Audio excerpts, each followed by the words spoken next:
शिवसेनेला परवडणारी नाही।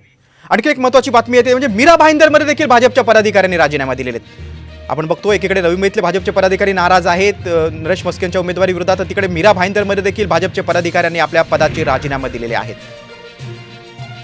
आपण बघतो ही मीरा भाईंदरमधली आता बातमी समोर आलेली आहे। एकीकडे नवी मुंबईतले नरेश मस्केंच्या उमेदवारीला विरोध होतोय, तर तिकडे मीरा भाईंदरमध्ये देखील भाजपच्या पदाधिकाऱ्यांनी राजीनामा दिलेले आहेत। त्यामुळे ही भाजपची नाराजी शिंदेंच्या शिवसेनेला परवडणारी नाही।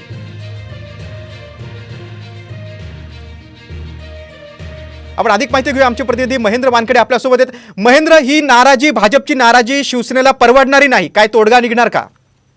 बरोबर आहे। एकंदरीत नरेश मस्के यांना शिवसेनेमधनं उमेदवारी जाहीर दिल्यानंतर कुठेतरी संजीव नाईक, गणेश नाईक तसंच मीरा भाईंदरमध्ये देखील भाजपचे पदाधिकारी जे आहेत ते अतिशय नाराज झालेले आहेत। या अगोदर देखील मीरा भाईंदरच्या माजी आमदार नरेंद्र मेहता असतील किंवा ठाण्याचे संजय केळकर यांनी भाजपला उमेदवार द्यावा असा दावा केला होता, अन्यथा आम्ही शिवसेनेच्या उमेदवाराचं काम करणार असं थेट जे आहे ते मीडियासमोर व्यक्त केलं होतं। त्यातच आता नवी मुंबईच्या पाठोपाठ मीरा भाईंदरमधील माजी नगरसेवक दुरुकिशोर पाटील तसंच एजाज खतीब जे आहेत ते अल्पसंख्याक विभागाचे उपाध्यक्ष आहेत, विशाल पाटील जे आहेत ते महासचिव आहेत युवा मोर्चाचे, या तिन्ही महत्वाच्या पदाधिकाऱ्यांनी मीरा भाईंदरमधून जे आहे ते राजीनामा दिलेला आहे। जी सूत्रांकडून माहिती मिळते की मीरा भाईंदरमध्ये अनेक नगरसेवक देखील भाजपचे राजीनामा देण्याच्या तयारीत असल्याची माहिती जी आहे ती साम टीव्हीकडे प्राप्त झाली आहे।